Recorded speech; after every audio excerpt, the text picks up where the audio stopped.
the Writing Talk podcast with Mikey Campling. Hello and welcome to episode 11 of the Writing Talk podcast. Now today we are going to be kicking off with the topic of really getting into our writing in a serious way now, so I hope you enjoy it.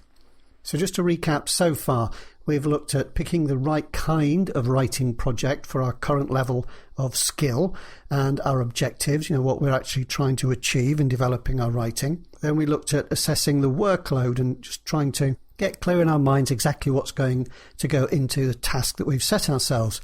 And then we've delved a bit deeper by thinking about what's the theme, what's the underlying sort of metaphors that we're going to be dealing with in our piece.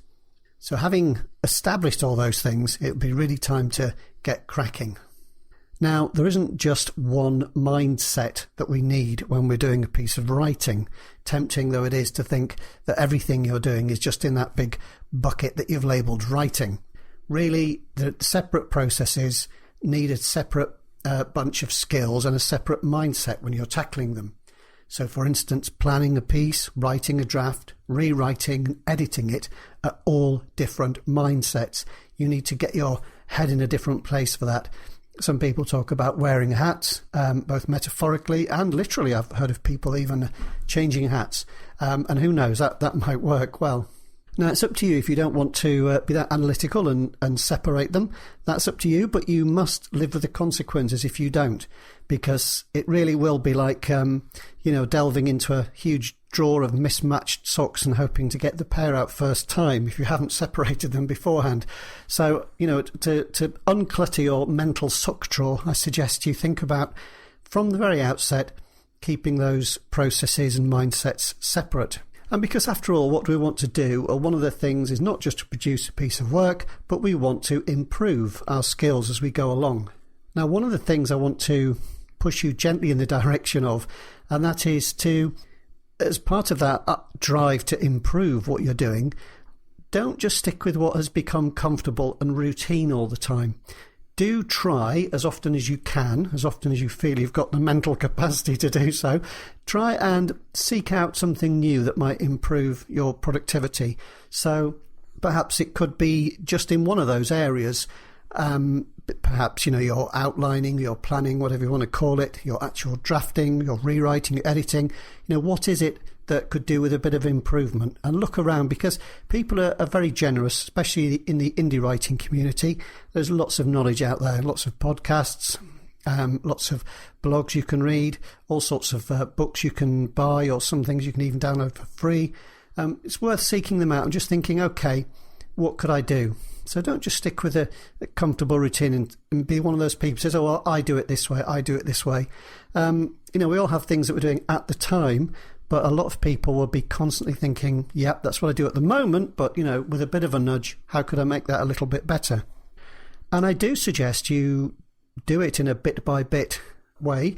I wouldn't suggest sort of turning your whole process upside down every 5 minutes. Don't be one of those people who lurches from self-help book to self-help book, looking for the magic easy button that will make your writing woes disappear in one fell swoop. So just think about, okay, this is what I'm doing now. Be honest about your strengths and weaknesses. People are very keen sometimes to put themselves in a box and label themselves and say, oh yes, I'm a dedicated plotter or a pantster or whatever you want to call it. I write like this, I write like that. Don't just label yourself and leave yourself in a box. Just be honest and think, yeah, well, this is what I'm doing. But to be honest, it's not all that efficient. It's perhaps felt fine when you started it, but maybe it's time to look at what aspects could do with a little bit of work and just seeing if you could improve on any of them. One at a time, little by little, just change things up ever so slightly, rather than throw yourself into chaos by starting from scratch all the time. You never get anywhere like that. So decide what needs looking at, and as you set about your work, perhaps give yourself some targets or goals with what you'd like to achieve. Would you like to be able to, write an outline in this many hours, or would you like to be able to write so many words an hour? Things like that. And then be patient, settle down to do the work after that. Don't set your goal and expect to hit it the next day. Work towards it bit by bit. Then you can encourage yourself and think, yeah, I'm going in the right direction. Because writing a novel, for instance, is quite a long process. It can take, months, weeks, years, depending on how you're going about it. And during that time, you'll have good days, you'll have bad days, you'll have setbacks. And, you don't need any excuses there to be doing yourself down. So, if you don't hit goals or something for a little while, or you don't make your target, don't worry about it, but just see what the problem is and try and then build forward from there. Okay, so in that frame of mind, as we prepare to embark on our major piece of work, I would suggest that some kind of planning is absolutely vital. I'm sorry if that goes against what you believe, but I think probably even those people who say they don't have a plan probably do. It's just tucked away in the recesses of their mind somewhere. It may not be written out in a formal way, but it's probably exists somewhere at the back of their mind. Now, I would say for a novel, you're going to need at least a few sentences for each chapter or scene, depending on how you're thinking of it and how you're dividing your work up. And I would say to you, don't worry about these formal structures. It kind of annoys me that some of these books on writing craft are very kind of imperative. It's all kind of do this, do that, outline this way, ordering everybody to sort of do things in a certain way. And a lot of courses and things are a bit like that. I would say allow yourself to settle into your way of working and give it a chance, let it breathe for a little while, and then look at it. Does it need improving? If so, modify it as you go. But for instance, just scribbling away, forgetting about using any special apps or even using a Word document or any of Scrivener's features, just paper and scribble away. The less filtering you can put on your process at this stage, the better. Let it flow, I would say, and don't turn it into a task. This isn't a college assignment you're writing here, especially if it's a novel. It needs to have a bit of room to flow, and you need to explore that a little bit. And in this planning stage, I think the mindset you need is kind of an exploratory one. You're already saying, okay, where will this go?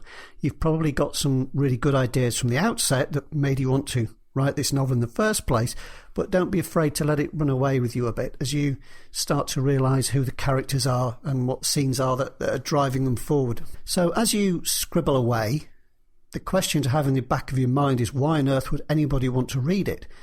Is it interesting enough? Does it drive forward? Is there some kind of great plot threads going through there that people would like to really get a hold of and follow along to their logical conclusions? And as you go, I would also think about being quite picky with yourself. Nitpick now, because otherwise these niggles are going to surface sooner or later, and it's much better if they surface while you're scribbling away. It costs seconds to scribble down a line and then cross it out and then write another one, by just kind of pushing yourself to just question your ideas as you work. And the more you do that, the faster it becomes, I think. So scribble away, try and get things down into sequences. Leave plenty of blank lines if you're using a piece of paper, I would say, because that gives you room to sort of go back and scribble other things in between. And yes, it can get a bit messy, but we're talking about a quick scribbling away session here that's not going to be a huge investment for you. If you want to have it more neatly organised and categorised, you could always type it up afterwards, especially if you're using something like a dictation software. It'd be quite easy to go and read through your notes as long as you can read them, so they're not too scruffy, so you can read them back, and then you'll have it stored digitally and centralised, which might help to keep you organised. So here you are, you're racing through your scenes, you're scribbling down a few sentences for each one, and I hope as you go you're going to say, yep, this is helping to push the story forward. Is this scene important? Can it be cut? Cut it at the scribble stage when it doesn't really cost you anything, rather than wait till you've turned it into 2,000 words and have to cut those. So all the time, just be critical as you're scribbling the things down, and stop every so often, just review your notes, go through them. And, is it driving the story? Is it realistic to the idea of the character that you've got, that they would do these things?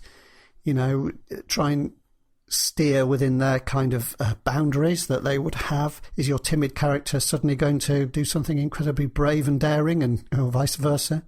And also nitpick the little details as well. So, do the characters need any special knowledge or awareness or equipment to do what they're about to do in a scene? And just make a little note of that. And you can develop your own shorthand, draw boxes or circles around things that need special attention, or perhaps use different colours, anything like that just helps you to keep track of it. If you need to do some research, I'd encourage you to just make a mark, write research in big letters or something and come back to that later rather than break off your flow. Otherwise, you could be there for hours researching the finer details of something online. Can suck up a lot of time. But also just be aware of the timeline as well. So perhaps if a character has to go from one place to another, make sure they have time to get there, that kind of thing. Because especially if you're writing multi-threaded stuff like I tend to, you've constantly got to check that. Otherwise, people have travelled impossibly quickly or impossibly slowly.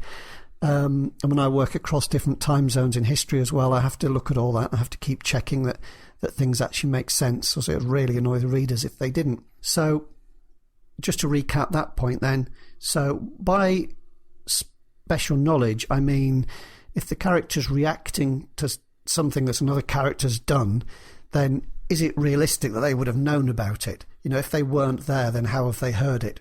Things like that. I mean, it might sound silly, but it's easy to write that kind of thing by mistake, because we get so caught up in one character, we forget the other character isn't there, and you think, well, why are they why are they carrying on normally making tea when the building's on fire, and they don't know it because they're not down there. So just think about that as well. And give people the right things as well. Sometimes you have to just make sure somebody might need a mobile phone or whatever, or they might need to be seeing some important piece of news on the TV or something. You need to go back and make sure they turn the TV on earlier so that they can see it, and just note little things like that might cause you problems later. Okay, with my process at the moment, it might be different next week because I'm always trying to improve these things. After this stage, this is quite a broad brush scribbling down of getting things in order, and I don't feel very much commitment to it at that stage. I'm quite happy to ignore some of those things later. The purpose, after all, is for me and for you in your punning stage to sort of internalize that whole structure. And it is possible, you can go out and watch a really good movie, and a couple of weeks later you can tell somebody all the things that happened in that movie in order, and which bits were best and so on, and which bits were significant for you. We can internalize a story, and that's really what we are trying to do.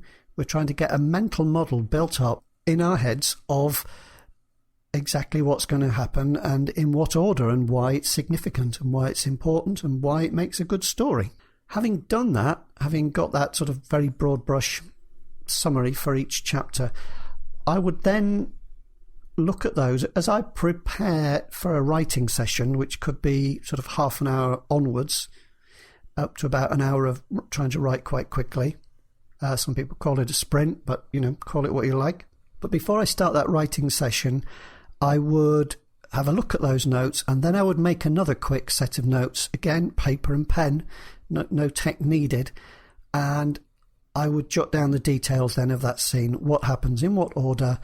As I go, little snatches of dialogue will be occurring to me, little snatches of detail, and I'll just scribble them down. They're not even in sentences at this point. They are really just very brief notes. I have like a shorthand for each character's name, whether it's just an initial, or I tend to put an initial in a circle so it stands out. I use the margin of a little notebook as well. You can put the names in the margin, for instance, and then what they're doing or saying next to it. No punctuation really, certainly not speech punctuation, anything like that. So that's all quite quick. Just enough to get me ready for that next half hour, basically. And often I find that because it just takes quite a while to get a lot of dialogue and sequences like that down, that I find the notes I make in a scribbling session might easily do me for, a good hour writing, sometimes longer. But, that is how I go about it. But you'll have your own ways, I'm sure. I just had a look for a quote on this subject, and there's quite a famous writer called Stephen J. Cannell, and he has this to say: I don't denigrate anybody's process, but with my life the way it is, I produce movies, I act, I write novels, I do TV, and I have other businesses. So my life is fairly full, and I have a family. I can't hit my deadlines if I'm throwing away 300 pages of a book. So I'm very careful about what I write, and that's how I start. I finally get to the place where the book has matured in my mind, and I can hardly wait to start writing it. Then I just sit down and I start. I hit the go button. I have an outline, which is 70 pages, but I don't look at it. I never have to look at it.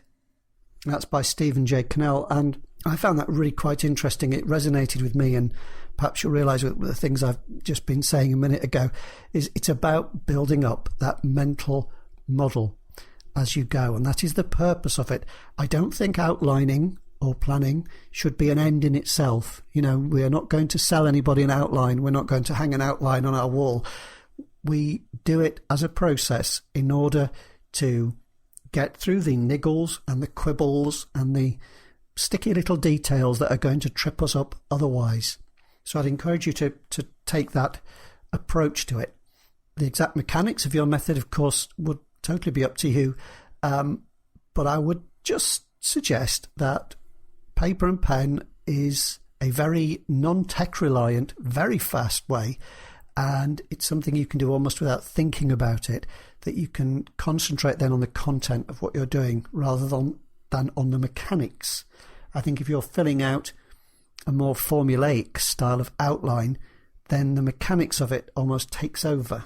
Okay, I think I'll stop that rather quick fire shoot through the idea of a planning process for the moment. I've dropped off this for a bit, but I was just telling you about my current read as well, and so I'm going to try and get back to doing that. I am reading Jonathan Franzen's book called The Corrections at the moment. It was on special offer on Amazon, so I grabbed that.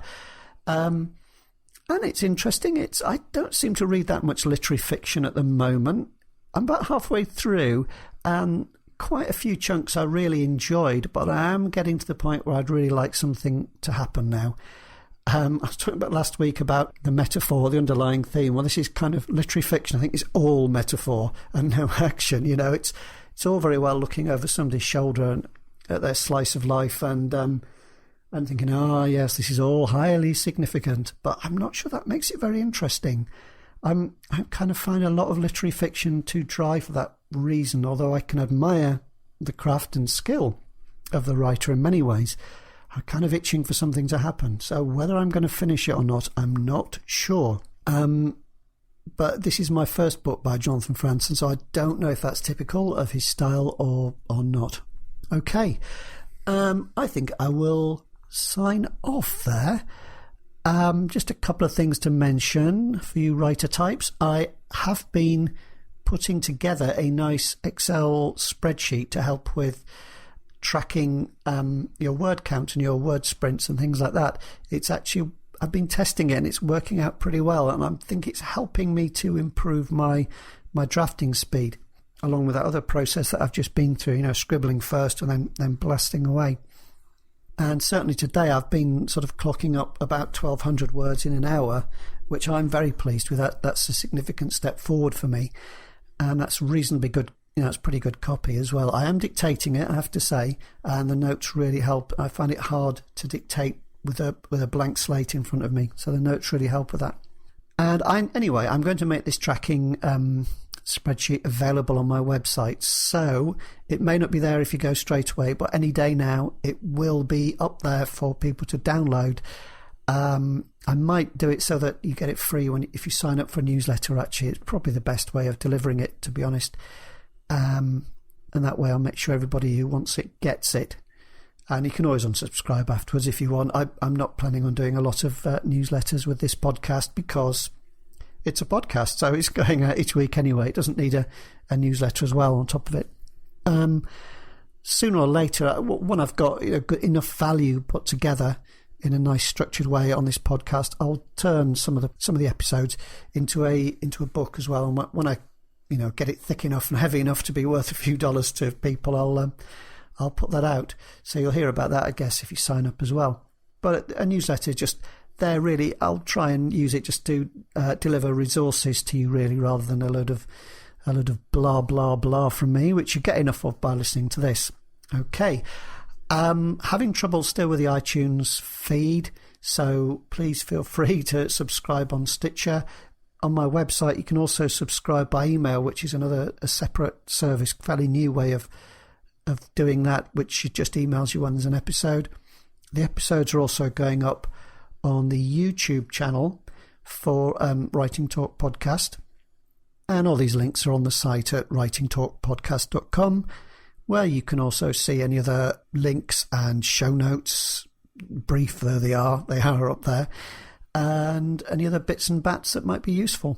So thank you very much for listening. If you've enjoyed it, please do share it around, because we could always do with more readers. Oh, sorry, I always say that. Always do with more listeners and subscribers to the show. Share it around, maybe share it in your writing groups.